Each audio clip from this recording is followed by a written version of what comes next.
because charity begins at home. Uvumi umevuma na unazidi kuvuma, huku wingu la kisiasa likitanda kote kwenye chuo kikuu cha mafunzo ya sheria cha Mlima Kenya au Mount Kenya University Parklands Law Campus. Vyama mbalimbali vya kisiasa chuoni humo vimeweza kuteua mabingwa ambao wanagombea nafasi hiyo ya urais. Ni mchakato mkali wa nipige nikupige baina ya wagombezi hao unaoendelea wakati huu wa kampeni.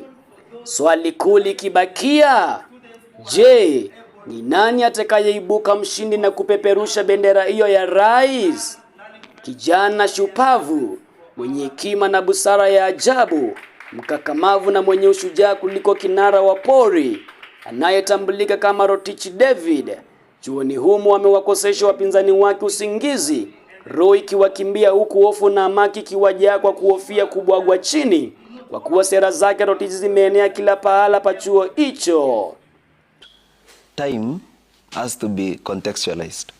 Time does not necessarily exist in a vacuum. And in African setup, Rotich ndiye mgombezi mashuhuri wa urais kupitia mrengo wa kisiasa wa tsunami, unaomaanisha baraka tele ambazo Mola amewajalia. Daisy ndiye atakayekuwa naibu wa rais chuoni humo ambaye anagombea nafasi hiyo kupitia mrengo huo wa tsunami. I will advise anyone who intends to join an institution offering law to choose MKU without an iota of doubt. Rotich amethibitisha uwezo na ubombe wake katika uongozi kupitia miktadha mbalimbali chuoni humo na viungani mwake. Akizungumza na runinga ya WM-WAITRES Media hii leo, amesema kuwa yuko tayari kuendesha chuo hiki katika viwango vipya vya maendeleo, huku akiwahakikishia wanagenzi pamoja na wafuasi wake kupata rasilimali za kisasa za masomo ili kuwawezesha kubombea vyema katika uwanja wa sheria. Aidha, Rotich ametoa ahadi nyingi kwa wanafunzi wa chuo hiki, ikiwemo ukuzaji talanta, utetezi wa haki zao, umoja wa wanafunzi miongoni mwa ahadi zingine nyingi. Umaarufu na sera zake njema chuoni humo zinaashiria na kumhakikishia ushindi katika siasa hizo.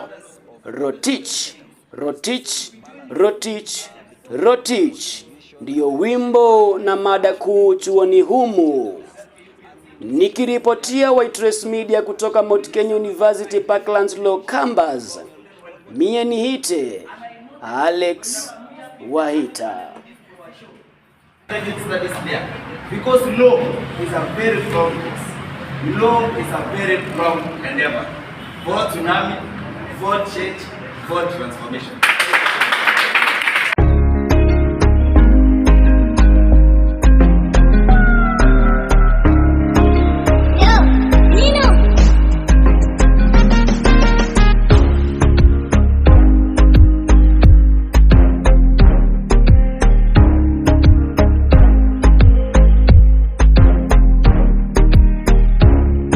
I will advise anyone who intends to join an institution offering law to choose MKU without an iota of doubt, drawing from the basic issue that law is a skill-based endeavor. It is a practical career, and when you have an institution where it facilitates endeavors which can help you which can help you exercise the skills that can shape you into the 21st century lawyer, then the institution to look for is Mount Kenya Parklands Law Campus. Of course, drawing from having very experienced lecturers who are seasoned scholars in the agora of law, and also having the system with which the students can advance their knowledge by writing, submitting articles for the journals that we have regularly, and other things including the moot court, as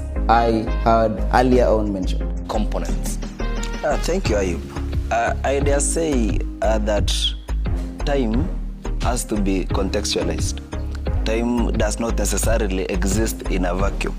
And in African setup, we interpret time using events.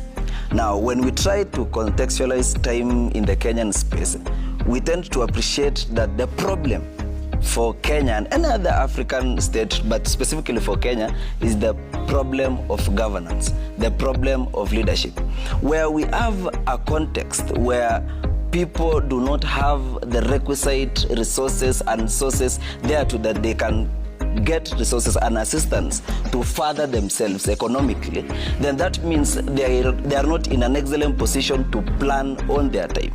Now, when they are not in a position to balance on their time, that is to say, you just wake up, you do not know how you are going to run your day, and the government is not focusing on the same. The government does not have the political goodwill to look into creating a conducive environment to ensure that its citizenry can develop itself, then it becomes very challenging. When you delve into the element of equity and gender and try to tune it with time, then you appreciate the law. You appreciate the provisions of the Constitution and Article 45, where it looks into the place of the family setup. That is to say, balancing between the contribution and appreciating the contribution that each and every gender does. And Section 2 of the Matrimonial Property Act looks into defining what contribution